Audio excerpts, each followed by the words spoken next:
Yes, we are capturing this moment a month after the show, and that is intentional because sometimes fashion needs to sit, it needs to breathe, it needs to separate spectacle from substance. Immediate reactions are for the algorithm. Reflection is for legacy, and Porte Jacquemus, he deserves reflection.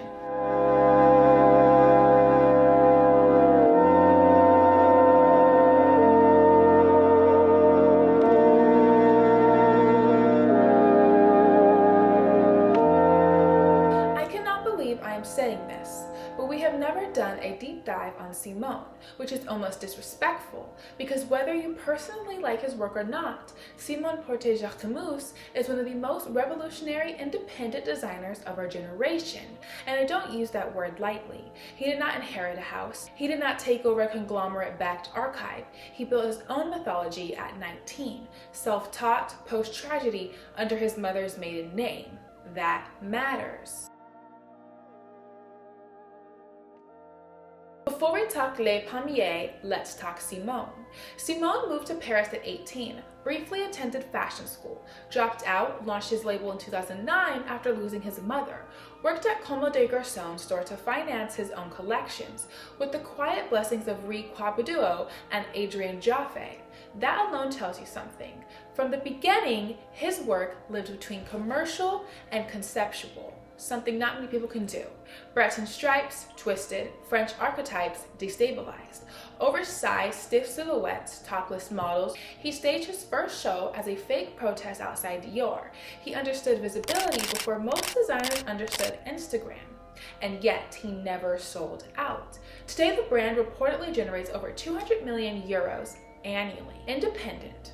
Stores in New York, Los Angeles, London, Paris, and still playful.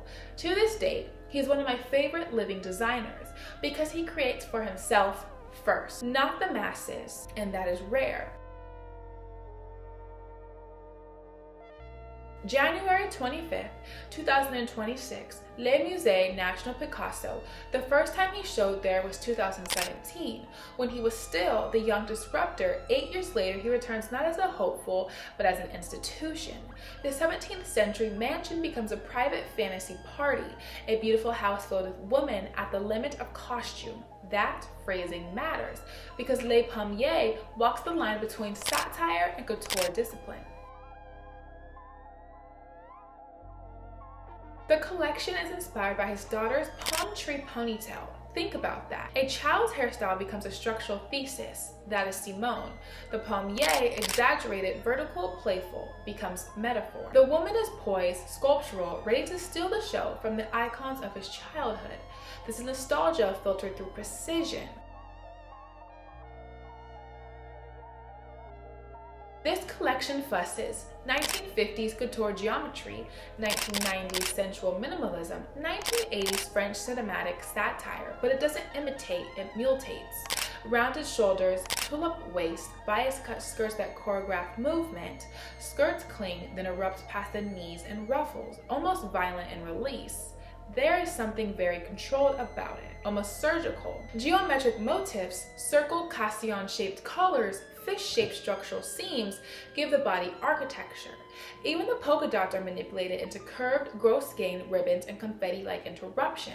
Nothing is random, it only pretends to be. Let's be honest, some looks bordered on caricature, feathery finery, batwing coats, cocktail silhouettes that flirted with Ivana Trump in the 80s fantasy.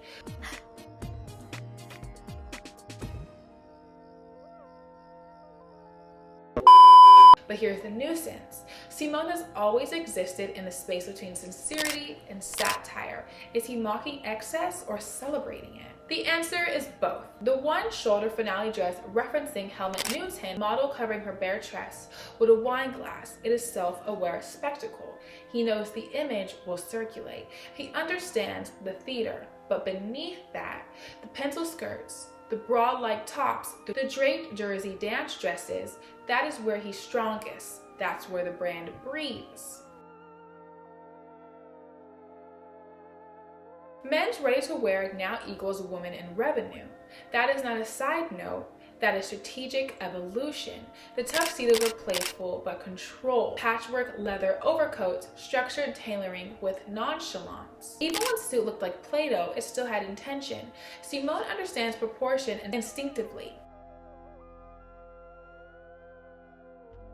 Collaborations with Maison Lemar and Maison Vivia. Ostrich feather disc, trompe l'oeil pheasant embroidery, kinetic surface treatments. The collection was fun, yes, but technically rigorous, and that is the difference between gimmick and growth.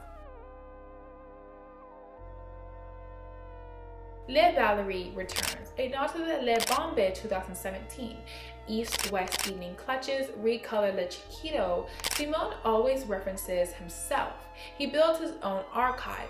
That's confidence. Les Palmier is not his most viral show. It's not the lavender field moment. It's not the giant Bambino CGI stunt. It's more controlled, more mature, more self-aware. It feels like a designer who knows he already won visibility and now refining legacy. There is joy, but it's disciplined joy. There is humor, but intellectual humor. And that is growth. Simone Porte Jacquemus did something very few designers manage. He built an empire without losing authorship. He turned childhood memory into global retail architecture.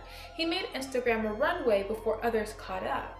And with Les Palmiers, he reminds us, fashion can always be playful without being unserious, sculptural without being stiff, satirical without being cynical, and sometimes a ponytail can hold up an entire house. Was Les Palmiers perfect? No. Was it confident? Absolutely. And confidence, when it's earned, is couture in itself. Let me know your thoughts, and next time, we might finally compare Jacquemus to the Parisian. Sincerely written in style, Mrs. October, aka the princess of fashion, the face of fashion, and the sole reason why there's an H in fashion. See you everywhere, my beautiful brats.